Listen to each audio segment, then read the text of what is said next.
So hey guys welcome back to our love story series episode 22 यानी कि 22। तो guys पिछली कहानी में आपने देखा कि मेरी वार्तालाप चल रही थी मम्मी के साथ और भाई वहाँ पे मचा था तांडव। तो हमारी क्योंकि बहुत सारी डिस्कशंस चल रही थी, उसमें बहुत सारे लोग शामिल भी हुए, बहुत सारे लोगों ने मेरे को बड़ा ज्ञान दिया। अब शादी की उम्र है तुम्हारी, तुमको शादी कर लेनी चाहिए, अच्छा लड़का मिलेगा, कैसा लड़का पसंद है तुम्हें। तो ये सारी बातों पे बातें चलती रही और मम्मी को मैंने फाइनली बोला कि मुझे इस पे बात ही नहीं करनी। अगर आप मुझे यहाँ पे समझ ही नहीं सकते हो तो मुझे इस टॉपिक पे बात नहीं करनी। तो भाई वो मैंने फ़ोन काट दिया और रख दिया। फिर मैंने किया इनको फ़ोन कि हो गई मम्मी से बात, क्या बात हुई। तो मैं आई थिंक रो रही थी शायद, मुझे जहाँ तक मुझे याद है कि भाई मैंने फ़ोन किया उनको, मैंने बताया बट ऐसे ऐसे करके बात हो गई और मम्मी मेरे को ऐसे ऐसे बोल रही है कि तू घर पे आ जा या मैं तेरे को लेने आ जाऊँगी। मैंने को पूरा कलेश किया हुआ है इस बात के ऊपर कि भाई ऐसा ऐसा है। तो तब तक ना एक चीज़ और है, जब मम्मी को मैंने ये चीज़ बताई ना तो इनके यहाँ पे तो ये चीज़ पता थी कि मैं हूँ, बट मेरे घर पे ऐसा मैंने नहीं बताया था कि पायल है, क्योंकि इन्होंने मुझे मौका ही नहीं दिया बताने का कि भाई ऐसा कोई है भी। मैं सिर्फ अपना इंटरेस्ट बता पाई कि मेरा इंटरेस्ट लड़कियों में है, ये नहीं बता पाई कि एक परगटी लड़की भी है जो मुझे पसंद है। I am so sorry. अपनी मम्मी की लैंग्वेज बोल रही है छोटे तो ये सब कहानी हो गई भाई। तो मैं इनको बताया जा रही हूँ, मैंने कहा नहीं यार वो नहीं मानेंगी, वो मतलब बहुत ही गुस्से में है, आप नहीं जानते मेरी मम्मी को, वो कभी मान ही नहीं सकती। ये सारी बातें मैं इनको बता रही हूँ कि भाई ये इतना कलेश हो गया करके। तो बोलते चल कोई बात नहीं, तू अपने काम पे ध्यान दे, तू ये हमें बताना था ना, तूने बता दिया ना, ठीक है बस। ये वहाँ पे डरी हुई है। अब आ तो नहीं जाएगी मम्मी तेरे को लेने, ले तो नहीं जाएगी तेरे को घर पे, और तेरी शादी तो नहीं कर देगी ज़बरदस्ती। मैंने कहा ऐसा कैसे ज़बरदस्ती कर देंगे। तो ये सब बातें हम डिस्कस कर रहे हैं आपस में। तो थोड़ा ज़िंदगी नॉर्मल करने की कोशिश की हमने, मतलब हम वही लूडो वूडो खेलते थे और वीडियो कॉल्स हो गई और इंस्टाग्राम पे हमारी वीडियो कॉल्स पे बातें ये वो। तो हम थोड़ा ओपन अप आने लग गए रील्स वील्स बनाने में और ये सब कुछ में। तो हमारा चल रहा था इसी तरीके से। तो इसी बीच में क्या हुआ कि मेरे को मेरी मम्मी की तरफ से फिर से कॉल आया और एक दो रिलेटिव्स और है, मैं नाम मेंशन नहीं करूँगी, उनके कॉल आए जिनसे मेरी कभी बहुत रेयर बात होती है, मम्मी की तो होती रहती है। तो भाई उनकी तरफ से भी मुझे कॉल आया शादी के लिए कि मतलब हमने तेरे लिए एक लड़का देखा है, ये वो, तू आजा देख लेते हैं, अच्छा लड़का है, हर कोई एक जैसा नहीं होता। मतलब वो मुझे ऐसे कन्विंस करने की कोशिश कर रहे थे, क्योंकि मैंने मम्मी को ऐसे ऐसे बहाने मारती थी कि भाई लड़का सुंदर नहीं है, मेरे को बियर्ड वाला लड़का नहीं चाहिए, मेरे को शॉर्ट हाइट नहीं चाहिए, ऐसे ऐसे चीज़ें होती थी मेरे को कि एजुकेटेड होना चाहिए बंदा, ठीक है। तो अब मेरे लिए उसी तरीके के लड़के खोज के मेरे जो भी रिश्तेदार थे वो मेरे को व्हाट्सएप पे फ़ोटोज़ भेजते थे और बोलते थे कि फ़ोटो देखो। अब मेरे को ये लग रहा था टॉर्चर कि भाई मैं क्यों देखूँ। तो मैं उसको इग्नोर करती चली गई और मैं ज़्यादातर फ़ोन भी देखती थी कि भाई अगर किसी नोन का है तो नहीं उठाना, नहीं बात करनी, क्योंकि फिर वही मैं फिर अपनी बातें रखूँगी बहुत ओपनली, तो वो चीज़ थोड़ी सही नहीं लगती, क्योंकि अभी है तो सब बड़े ही ना और वो आपको बिल्कुल अंडरस्टैंड करने की कोशिश नहीं कर रहे। और इसमें उनकी भी गलती नहीं, क्योंकि उनके लिए पहला ऐसा वाक़या है कि कोई ऐसे उनके लिए तो बिल्कुल हट के कोई, मतलब एक सीधा चलने का रास्ता है और एक बंदा टेढ़ा मुड़ के पता नहीं कहीं और ही जा रहा है जंगलों में, उनके हिसाब से कि मैं कहीं वनवास की ओर जा रही हूँ जहाँ जिसका कोई मंजिल नहीं है, जिसका कोई ठिकाना आता पता नहीं है, मैं वहाँ जाने की कोशिश कर रही हूँ। तो ये सब कलेशबाजी भाई बहुत ज़्यादा चल रही थी और मुझे इन सब से बहुत ज़्यादा हो रही थी प्रॉब्लम, क्योंकि मैं कभी अपनी फैमिली में इस तरीके से मैंने बातों को बोला नहीं है, कभी ऐसे कहा नहीं है, अपनी चीज़ों को नहीं रखा। मैं मतलब बचपन से बहुत डिमांडिंग नहीं थी किसी भी चीज़ के लिए, जो जैसा मिल रहा है, जैसा टाइम है, मैं हर सिचुएशन में मैं मतलब सर्वाइव कर सकती हूँ, मैं वैसी हूँ शुरू से, वैसा बनाया है मुझे फैमिली ने मेरी या जिसने भी बनाया होगा। तो मैं कभी अपनी बातों को रखती नहीं थी कि मुझे ये अच्छा लगता है, मुझे ये पसंद है, मुझे ये खाना है, मुझे यहाँ जाना है, ऐसी कोई चीज़ें नहीं थी बचपन से ही। और भाई हम बहुत ही ज़्यादा मध्य वर्गीय परिवार में बड़े हुए हैं, तो भाई ऐसा भी नहीं था, मेरे को तो पॉकेट मनी वनी जैसा मिलने का कोई सवाल भी नहीं था। 10वीं क्लास में 2007 में मेरे को कभी कभी 5 रुपये मिलते थे 2007 में। ऐसी इस तरीके की लाइफ में थे हम, बहुत ही ज़्यादा ऐसा रिस्ट्रिक्शंस नहीं बोलूँगी, बहुत रिस्ट्रिक्शंस में थे। उस हिसाब जो माहौल था उस हिसाब से मेरे को रिस्ट्रिक्शंस कम ही मिली हैं, क्योंकि मेरे घर से बहुत ज़्यादा रिस्ट्रिक्शंस मुझे नहीं मिलती थी। लेकिन मैंने बोला ना कि मैं बहुत सीधी सादी प्रवृत्ति की लड़की रही हूँ हमेशा से, तो ऐसा था। तो भाई ये जो कलेशबाजी बज रही थी इसके मेरे को हो रही थी बहुत दिक्कत, और मैं इतना ही ज़्यादा मैं गट्स से भरी जा रही थी, मतलब हिम्मत मेरे अंदर अपने आप आई जा रही थी कि नहीं अब अगर मैं इस सिचुएशन पे आके इतना बता के भी मैं पीछे हट के किसी लड़के से शादी कर लूँ तो फिर कोई फ़ायदा नहीं है इतना कुछ बताने का, इतना कुछ होने का और फिर ये चीज़ें करने का। अच्छा, जब ऐसी सिचुएशन आती है ना किसी के भी साथ, तो फैमिली की तरफ से ना उसको एक इमोशनल टॉर्चर भी मिलता है कि भाई अगर तुमने ये नहीं किया तो हम ये कर लेंगे। समझ रहे हो, मैं डायरेक्टली नहीं बोलूँगी। तो यहाँ पे ये चीज़ें भी चल रही थी, तो वो भी आपको ना इंटरनली तोड़ने लगती है चीज़ें, क्योंकि आप अपने परिवार वालों को खोने से डरते हो। आपको ऐसा लगता है कि कहीं आप अपनी खुशी के चक्कर में उनको तो मतलब नहीं खो दोगे। तो बहुत सारी चीज़ें मेरे दिमाग में चल रही थी उस टाइम पे, और अंदर ही अंदर मुझे ये चीज़ भी खा रही थी कि यार ज़िंदगी में आके एक ही तो खुशी मांगी है मैंने अपनी, मतलब क्योंकि मैंने लाइफ में पहली बार अपने लिए कुछ बोला था उनको, पहली बार कुछ बोला था फोड़ दिया कि मुझे ये पसंद है। उससे पहले ज़िंदगी में कभी कुछ नहीं बोला था कि मुझे चाहिए, मुझे यहाँ जाना है। मैंने कहा ना कि मैं बिल्कुल बोलती ही नहीं थी। ये सब चीज़ें भाई होने लग गई और बहुत ही कलेश बजे हुए थे। मैं इनको बोल रही हूँ, मैंने कहा ऐसा हो रहा है, ऐसा तो नहीं है कि कोई कुछ हो जाएगा, कोई गलत हो जाएगा। तो मैंने कहा फिर हमको ऐसा लगेगा कि हम इस रिश्ते में ही क्यों आए, क्योंकि फैमिली एक ऐसी चीज़ होती है ना जहाँ पे आप अपनी चीज़ें, अपनी खुशी, अपनी लाइफ डिस्ट्रॉय करने के लिए तैयार हो जाते हो, जो कि बहुत सारे लोग ऐसा करते हैं। हम अपने सामने देखते हैं, हमें लोगों के इतने सारे डीएम्स आते हैं, वो बताते हैं कि भाई फैमिली का प्रेशर, फैमिली ने ऐसा इमोशनल ब्लैकमेल किया तो हमको शादी करनी पड़ी। तो ये चीज़ें आती हैं, तो वही सब कुछ चल रहा था। उसके बाद ये सब चलता रहा और मैंने घर पे बात करना थोड़ा कम कर दिया। मैं थोड़ा इग्नोर करती थी कॉल्स को कि कॉल आएगा तो भाई फिर से वही तांडव मचेगा। इस बीच बता दूं कि मेरा सारा ही परिवार शामिल था इस कहानी में, दूर दूर तक के रिश्तेदार भी शामिल थे इस कहानी में, जिसको मैंने कभी जानते भी नहीं थे। उनके पास जो मेरा नंबर था वो भी मुझे फ़ोन कर करके सिर्फ इसी बात पे समझाए जा रहे थे कि कुछ नहीं होने वाला है, इसमें कुछ नहीं है, ये वो करके। अब अचानक से इतने दिनों के बाद, ये मतलब ऑलमोस्ट 15-20 दिन गुजर गए, महीना गुजर गया इस बात पे, अचानक से मुझे एक फ़ोन आता है और मुझे पता चलता है कि किसी ने मेरे घर वालों को इंस्टाग्राम पे इनकी फ़ोटो दिखा दी। तो भाई यहाँ से क्या हुआ कि मेरे को पता चला ये बात कि भाई डुगू की जो फ़ोटो है ना वो किसी ने इंस्टाग्राम के थ्रू उनको दिखा दी मेरे घर वालों को। तो अब तक तो भाई फ़ोटो भी नहीं पता थी, अब जाके फ़ोटो चली गई इनकी। ठीक है, अब ये बंदा है मासूम चेहरा लेके, तो मेरी मम्मी तक गई फ़ोटो, मेरे भाई तक गई कि भाई ये है वो लड़की जिसके चक्कर में तुम्हारी लड़की ने इतने कलेश कर रखे हैं। अब मेरे को कॉल आया मम्मी का, कहती है अच्छा वो छोटे बाल वाली लड़की की फ़ोटो मिल गई है मुझे, जो बोला था वो बोलना परकटी। तो परकटी का मतलब इतने बाल होते हैं, तो मेरे से बचपन में इतने कराए थे तो भी मेरे को भी बोलते थे, उसमें कोई गलत सेंस नहीं है। वो मैंने देखी है लड़की की फोटो, और वो परकटी है ना, छोटे छोटे बाल है ना उसके। मैंने बोला किसने दिखाया आपको ऐसे करके? तो भाई ये होता है ना घर में कोई रिश्तेदारों में सब मजे लेने वाले होते हैं तो कोई ना कोई कलेश डालते रहते हैं, तो भाई ऐसा कलेश हो गया। पर मैं एक तरफा खुश भी थी कि चलो ठीक है, देख लिया, अच्छा ही है, मुझे दिखाने की जरूरत नहीं पड़ेगी। तो भाई वो फोटो पहुंच गई और वो सर्कुलेट भी होती रही कि भाई ये लड़की है, अच्छा ये लड़की है। तो वहां से एक बड़ी फनी चीज हुई कि एक बात स्प्रेड होती रही कि लड़की तो सुंदर है। कहानी में ट्विस्ट चारों तरफ ज्वालामुखी फट रहा है, और कहानी में ट्विस्ट ये आया कि मेरे हर जगह मेरे सुधारी में ये बात हो रही है, लड़की तो सुंदर है। तो मेरे को ये बात सुनने मिली कि मेरी मम्मी की तरफ से ये चीज़ आई, और कुछ मेरे नियरेस्ट रिश्तेदारों की तरफ से भी, कि अगर यही लड़की लड़का होता तो हम शादी कर देते, तो हम कास्ट वास्ट नहीं देखते। तो मेरे को जब ये बातें पता लगी तो मैं कहीं ना कहीं बहुत सेटिस्फाइड फील कर रही थी कि मैंने कहा चलो ठीक है, इतना तो एटलीस्ट बोला उन्होंने कि अगर ये होती। मैंने कहा अब नहीं है तो क्या करें, अब लड़की है, अब इससे ही करनी पड़ेगी। तो भाई ये सारी बातें भाई चल रही थी दिमाग में। तो फिर उसके बाद क्या हुआ कि ये कहानी ऐसे चलती रही, और मम्मी से मेरी इस टॉपिक को लेके जब मैंने उन्हें बोला कि भाई यहाँ से मिली फ़ोटोज़ ये वो, मैंने बोला मम्मी वो बहुत अच्छी लड़की है, आप गलत समझ रहे हो उसको।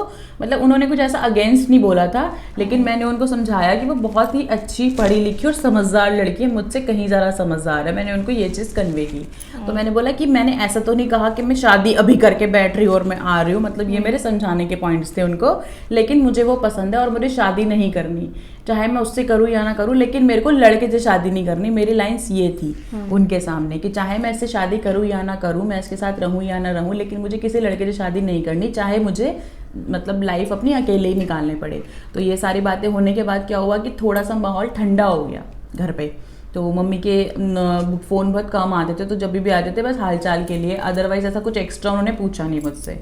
तो अब यही कहानी के बीच में भाई ये हुआ कि लॉकडाउन का जो सीन था वो बढ़ते जा रहा था और मेरे पीजी में हम लोग सिर्फ 2 रह गए थे और जो प्रॉब्लम्स वहाँ चल रही थी वो चल ही रही थी। तो मैं काफ़ी रोना पीटना मच रहा था कि भाई मेरे को अभी साथ रहना है। तो उन्होंने बोला कि बाबू ठीक है ना, तो तू एक काम कर, तू अपने सर से बात क्यों नहीं करती है ट्रांसफ़र के लिए। तो मैंने कहा यार सिचुएशन इतनी ख़राब चल रही है, ट्रांसफ़र की बातें कैसे करूँ मैं। बट फिर भी मैंने हिम्मत करके अपने बॉस से मैंने बोल दिया कि भाई देखो मेरे को फैमिली की तरफ से थोड़ा प्रेशर है शादी को लेके, और ये सारी चीज़ें उनको पहले से पता थी कि ऐसा ऐसा है। तो मैंने बोला मेरे को लुधियाना में ट्रांसफ़र चाहिए और मेरे को और इधर मैं मम्मी को समझा रही थी कि भाई ट्रांसफ़र लेना है उसे, मुझे यहाँ पे बुलाना है, तो आप पापा से बात कर लो ऐसा ऐसा करके। तो ये चीज़ें दोनों तरफ चल रही थी। और यहाँ से फिर मैंने जब अपने बॉस से बात की तो उनको भी अपने जो सीनियर थे उनसे इस चीज़ के लिए अप्रूवल लेना था। मैं बता दूं कि मेरी मैं जहाँ पे जॉब करती थी बैंक में, तो मैं बेसिकली टाटा को रिप्रेजेंट करती थी। तो भाई वहाँ पे इतने ज़्यादा सीनियर लेवल पे अप्रूवल्स लगे थे उस ट्रांसफ़र के मेल के लिए कि मैं बता नहीं सकती, हद हो गई थी। मैंने संडे के दिन तक भी मैंने फ़ोन किए हैं अपने सीनियर्स को, क्योंकि उन्होंने मुझे बोला कि तुमको डायरेक्टली ही बात करनी पड़ेगी, अगर मैं बात करूँगा तो वो थोड़ा सा फेवरेबल लगेगा। तो ऐसे ऐसे करके भाई वो एक ट्रांसफ़र वाली बात मैंने उनके दिमाग में डाल दी कि मुझे चाहिए इमीडिएटली ऐसा। तो वहाँ पे अलग अलग कंडीशंस डाली गई थी, कुछ जगह पे थोड़ा बहुत झूठ भी बोला गया था कि भाई फैमिली की इमरजेंसी की वजह से जाना है, कुछ चीज़ें ऐसी थी। अब ये सारी चीज़ें तो हो गई, मेल वेल का सिस्टम भी हो गया, लेकिन अगर मैं बात करूं कि ऑफिशियली एक ब्रांच का मिलना, वो मुझे तब तक नहीं हुआ था जब तक मैं रुद्रपुर में थी। ऑफिशियली मेरे को लुधियाना की कोई भी ब्रांच नहीं मिली थी। और उसी सिचुएशन में मेरा एक बहुत ही प्यारा भाई बोलूँगी मैं, उसको कोई भी नहीं जानता, जिसने मेरा उस टाइम पे इतना साथ दिया है ना, उतना साथ दिया, हद साथ दिया है। वो मेरी हल्द्वानी ब्रांच में ही है, अब तो पता नहीं है वहाँ पे नहीं। तो उनसे मेरी बहुत अच्छी बात थी और पायल के बारे में हर एक चीज़ पता थी, क्योंकि हम साथ में कॉल्स पे जाते थे, बिज़नेस का था तो मैं रुद्रपुर और हल्द्वानी दोनों ब्रांचेस का देखती थी। तो वहाँ पे मैंने उसको सारी चीज़ें बताई हुई थी। तो अब उस टाइम पे क्या था कि आपको डीएम ऑफिस जाके परमिशन लेनी पड़ेगी, पूरा आपको लेना पड़ेगा, तभी आप एक जगह से दूसरी जगह पे मूव हो सकते हो, ठीक है। तो भाई ये कलेश बहुत ज़्यादा पड़े हुए थे। तो मैंने क्या किया उस टाइम पे, सारे टैक्सीज़ जितने भी अपने पास गूगल पे टैक्सीज़ मुझे दिखी, मैंने सबको कॉल किया। तो सबके चार्जेस बहुत ही ज़्यादा थे, 25-30,000 ऐसे ऐसे चार्जेस थे, क्योंकि मेरे को जाना भी रुद्रपुर से लुधियाना था। तो क्योंकि मेरा एकदम डन हो गया था दिमाग में कि नहीं जाना ही, भाई मैंने फाइनली डिसाइड कर लिया था कि मेरे को भी लुधियाना जाना ही है। और फिर मेरे को उस चक्कर में मतलब मैंने कैब्स वगैरह बहुत सारी फाइंड आउट की कि मैं कैसे जा सकती हूँ वहाँ पे। फिर मैंने जो बताया ना, मैंने उस भाई की हेल्प ली और मैंने उसको बोला देख मेरे को जाना है डीएम ऑफिस और मैं आज तक कभी गई नहीं हूँ और मेरे को परमिशन लेटर जो होता है वो चाहिए, तो मेरे को उसके लिए हेल्प चाहिए। तो वो मेरे साथ वहाँ पे गया और भाई पूरे दिन वहाँ पे लगे रहते थे लाइनों में, क्योंकि टाइम बहुत लगता था। तब जाके हमको शाम को वहाँ पे वो परमिशन लेटर मिला।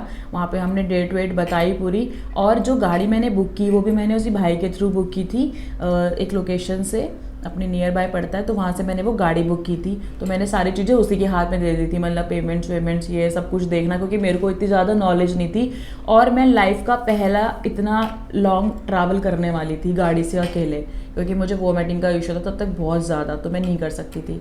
तो भाई ये सब कुछ फाइनली डिसाइड हुआ और मैं 25 मई की बात है ना ये, मैं 25 मई 2020 जब लॉकडाउन लगा, 20 में लगा था ना लॉकडाउन, तब मैं लुधियाना के लिए निकली अपने पीजी से पूरा वाइंड अप करके।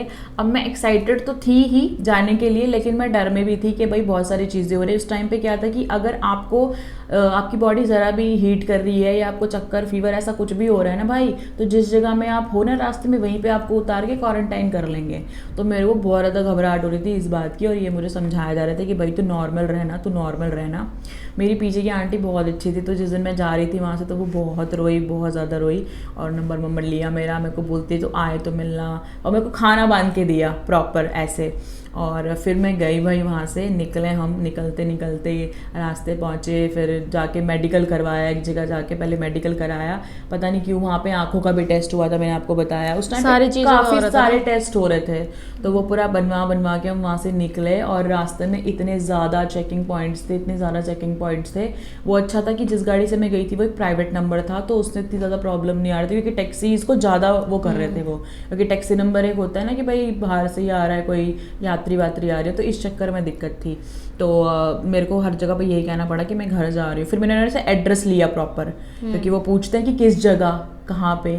अब फाइनली जब मैं पंजाब के अंदर एंटर हो गई ना किसी तरह उल्टी पुल्टी करते हुए, तो मेन एक सबसे बड़ा जहाँ पे चेकिंग पॉइंट था, कौन सी जगह थी डुगू, वो सबसे मेन पॉइंट था वो, ऐसे नाम है उसका, मुझे नहीं पता, मुझे याद नहीं पंजाब आ से रहा। पहले पड़ती है यार जगह वो, मतलब लुधियाना से पहले पड़ती है एक स्टेशन पर। हाँ एक पहले, मुझे भी याद नहीं आ रहा। तो भाई वो सबसे ज़्यादा बड़ा वाला चेक पॉइंट था जहाँ पे उन्होंने क्वारंटाइन का अलग से सेक्शन बना रखा था क्वारंटाइन करने वाले लोगों का। और वो मुझे वहाँ पे बोल रहे हैं मैडम बस यहाँ पे नॉर्मल रहना, आप कुछ नहीं हुआ है, क्योंकि मेरे को चक्कर उल्टी बहुत ज़्यादा आ रहे थे।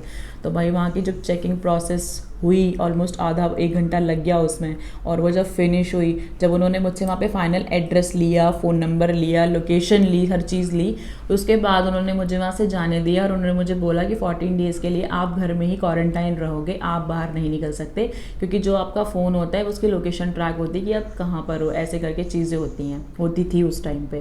तो मैं वहाँ से निकल के किसी तरह पहुँची, और इनका घर का एड्रेस, इनके घर का एड्रेस ने मेरे को इतना पागल किया दूसरी गली में घुस गई। मैं पता नहीं कौन कौन सी गलियों में घुस गई, क्योंकि मैप लोकेशन के थ्रू अब ऐसे गली थी और ऐसे गली थी, ठीक है। उन्होंने बोला कि वहां पे ना एक ठेका है शराब का, दोनों ही गलियों में ठेका था भाई, मेरे को क्या पता किसने घुसना है, और मैं खुद अपने सेंसेस में नहीं हूँ। फिर जैसे कैसे करके भाई ये बाहर आए मेन रोड पे, एहसान इनका देवता का, ये वहाँ पे आए, और मैं गाड़ी के अंदर, आप मानोगे नहीं, जूते वूते पूरे निकाल के नंगे पैर, क्योंकि मैं बार बार उतर के वोमिट करना, मेरा ये सिस्टम हो रहा था। मेरे को बस ये था कि भगवान किसी तरीके से मैं पहुँच जाऊँ, क्योंकि अभी तक तो मेरे घर वालों को भी नहीं पता था कि मैं लुधियाना में हूँ, उनको तो यही पता है मैं रुद्रपुर में हूँ। तो भाई जैसे कैसे करके मैं इनके घर के बाहर पहुंची, गाड़ी वैसे ठकाठक भरी हुई थी, क्योंकि मेरे को बहुत सारा सामान था उसमें, कपड़े वपड़े एंड ऑल, बाकी कुछ कपड़े मैं वहीं छोड़ के आ गई थी। तो जैसे ही मैं गाड़ी से उतरी भाई, ये और इनकी बहन इतनी 2-2 लीटर वाली सैनिटाइजर की बोतल लेके भाई मेरे आगे पीछे पूरा मुंह पे मारना शुरू करते। बंदे को सांस लेने की फुर्सत नहीं दी, भारी गाड़ी से उतरती भाई ऐसे मारने पे लगे पड़े है, चाहे बंदा सैनिटाइजर पी के मर जाए वहीं है। और मैंने कहा यार ये क्या ही हो रहा है, क्योंकि भाई ये तो इसको तो ये हो रहा है ना कि भाई मेरे को बहुत दिक्कत हुई आने में, हमें भी बहुत दिक्कत हुई थी। बता तू कैसे, हमारे नेबर्स को पता चला कि कोई आ रहा है इनके घर पे बाहर से, और उस टाइम पे कोरोना था, और मेरी बहन उस टाइम पे ऐसे हो गई थी पागल सी कि मतलब पापा को तो खास कर वो घर से बाहर भी नहीं निकलने देते कि बाहर नहीं जाओगे आप। जैसे बाहर हमारे वो गोलगप्पे बेचने वाले आते थे या कुछ भी ले, और वो मीटिंग्स करते थे घर में, मीटिंग्स होती थी घर के अंदर। तो मेरी बहन बहुत ज्यादा चिढ़ती थी, भाई जब मना किया हुआ है कि बाहर नहीं निकलना तो तुम नहीं आओगे ऐसा करके। अब ये हो गया कि भाई हमको तो इतना मना करती थी ये, और अभी इनके घर में कोई बाहर से आ रहा है तो अब क्यों नहीं बोल रही, तो हम दोनों बाहर खड़े होकर सैनिटाइजर की फोटो इस पे बौछारे पे। तो भाई ये सच बात है कि कलेश पड़े थे इस बात के ऊपर नेबर्स के द्वारा कि क्यों भाई कोई बाहर का बंदा आ रहा है ऐसे करके। तो भाई मैं तो चलो जैसे कैसे करके पहुंच गई इनके पिताश्री से, मीटिंग ही चल रही थी, पता नहीं उस दिन भी घर पे मीटिंग कोई था तो नहीं तब, लेकिन नहीं अच्छा, मीटिंग पापा चल तो रही बाहर थी, से आए थे शायद, मीटिंग चल रही थी उस दिन भी, जिस दिन तू आई थी उस दिन भी मीटिंग चल रही थी घर में। और जब मैं आई तब थोड़ी चल रही थी, तभी चल रही थी, याद करना जब तू सीधे अंदर गई थी, पापा बाद में मिलने आए थे तेरे से। अच्छा हाँ मेरे को नहीं पता, उस दिन भी मीटिंग चल रही थी। तो इनके पिताश्री मेरे को जैसी पहली बार मिले, मैं तो मतलब चलो अंदर कैसे पहुंच ही गई थी। अब मेरे लिए बहुत नया था यार ऐसे एक्सपीरियंस साथ में रहने का, और मैं सिर्फ चीना से मिली हुई थी तब तक इनसे, और चीना से, बाकी मैं फैमिली मेम्बर से किसी से मिली हुई नहीं थी। तो मैं उसको थोड़ा अजीब सा फील कर रही थी कि भाई कैसे होगा क्या होगा। अच्छा एक चीज़ और बता देती हूँ यहाँ से थोड़ा पीछे जाके, जब मैं आने वाली थी तो उस टाइम पे गर्मियों का टाइम तो था ही, तो ये मस्त सब मिलके कूलर की सफाई कर रहे थे और पापा के रूम की सफाई कर रहे थे, क्योंकि पापा का रूम में शिफ्ट करने वाले थे मुझे मतलब नीचे ही शिफ्ट करने वाले थे कि भाई ये अलमीरा का सेक्शन है तो ये इसको दे देंगे।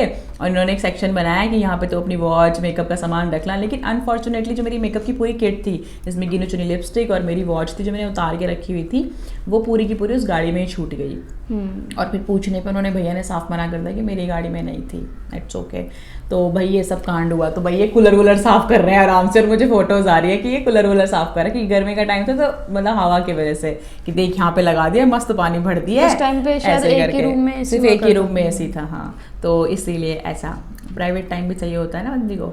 तो भाई ये सब हुआ। फिर मैं फाइनली इनके भाई से तो मिल ली थी, वो तो बाहर ही आ गया था सामान वामान लेने, चीना से भी मिल ली थी मैं। तो जितना सामान आया भाई उसको बाहर रख के सैनिटाइजर धो डाला पूरा का पूरा इन्होंने। फिर हम अंदर आए, फिर मैं इनके पापा से मिली। सबसे पहले मैं इनके पिताश्री से मिली। मिलते ही मैंने उनके पैर छुए तो उन्होंने मेरे को नहीं छूने दिए, जो कि वो आज भी ऐसे ही हैं। तो मैं उनको नमस्ते नमस्ते की, मैंने ऐसे मिली मैं ऐसे वो हक करके मिलते तो मैं वैसे ही मिली, तो मुझे अच्छा लगा। मैंने उस टाइम पे सिर्फ नमस्ते बोला था। फिर मैं मिली मेरे को बिठा दिया इन्होंने, तो मैंने इनको बोला। अब मैं एक चीज़ और बता दूँ, फिर मैं उसके बाद ये लव स्टोरी यहीं पे फिनिश करूँगी, आगे का वाक्य बाद में बताऊँगी। तो मैं जाके बस बैठी 2 मिनट के लिए, उन्होंने पूरे ढेर लगा दिया सामान का वहाँ पे जो भी था। उसके बाद मैंने इनको बोला, मेरे को नहाना है, क्योंकि मेरे को ट्रैवल करके होती है भाई दिक्कत। तो मैंने बोला मेरे को नहाना है, मेरे को बता दो ना प्लीज़ मैं कहाँ नहाऊँ। और मैं बिल्कुल ना ऐसा गेस्ट वाला फील कर रही थी, क्योंकि मैं बहुत शर्मीली सी हूँ। तो मैं इनको ढूंढ रही हूँ भाई कहाँ है। मैंने कहा मेरे को नहाने जाना है, कहाँ पे जाऊँ नहाने। तो वो कहती है सुन इधर चली जा अंदर वाले बाथरूम में, जो रूम के अंदर बाथरूम था, उनको बोलती वहाँ पे नहा ले। सुन वाइपर मार दियो।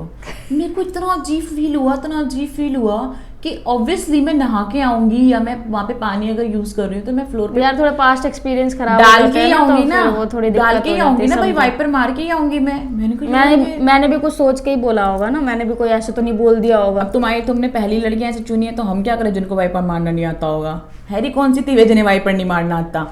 तो भाई मेरे को ऐसा बोलती है। मैंने कहा ये तो पहले दिन से ही मेरे को ऐसा कर रही है कि वाइपर मार के आई हो। मैंने कहा आगे मेरी जिंदगी का जहर ना कर दे कहीं। मैंने कहा मेरी तो बहालत हो जाएगी, धोबी का कुत्ता घर का ना घाट का।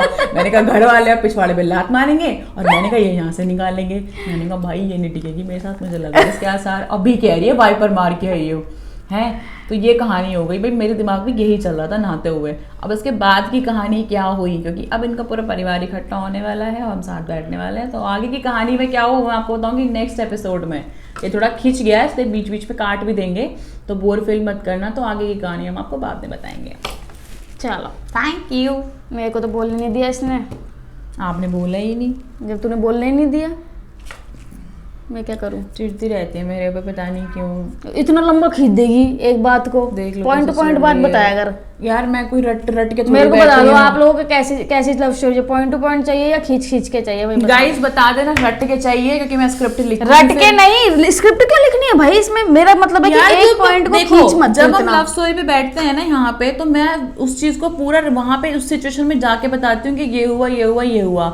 अब आप सोच रहे हो कि मैं पॉइंट टू पॉइंट बोल दूं, तो पॉइंट टू पॉइंट बोलने के लिए तो फिर रटना ही पड़ता है। ये लोग डिसाइड कर लेंगे इनको कौन सी वाली चाहिए। गाइस बता देना, क्योंकि पॉइंट टू पॉइंट बोलने के लिए मुझे पहले सारे पॉइंट याद करके और फिर लिखने पड़ेंगे डायरी में। फिर मैं पॉइंट टू पॉइंट ही बताऊंगी कि ये हुआ, बीच का सब काट दूंगी। ठीक है, रट्टाफिकेशन करके नहीं बैठी हूँ मैं यहाँ पे। पता नहीं किसी को समझ में क्यों नहीं आता। वाइपर मार देना, खुद वाइपर नहीं मारती आज के टाइम में, बाथरूम में सब वाइपर मैं मार के आती हूँ। कैसी है, पूरा बाथरूम गीला रहता है, कितनी झूठी और मेरे को हाय खा भगवान जी कसम से मैं वाइपर मार मेरे सर पे कल रात को वाइपर किसने मारा था जब तूने बोला? तो कल रात को तो मैं आपको बोलती गई थी कि पैर धो लेना और वाइपर मार देना।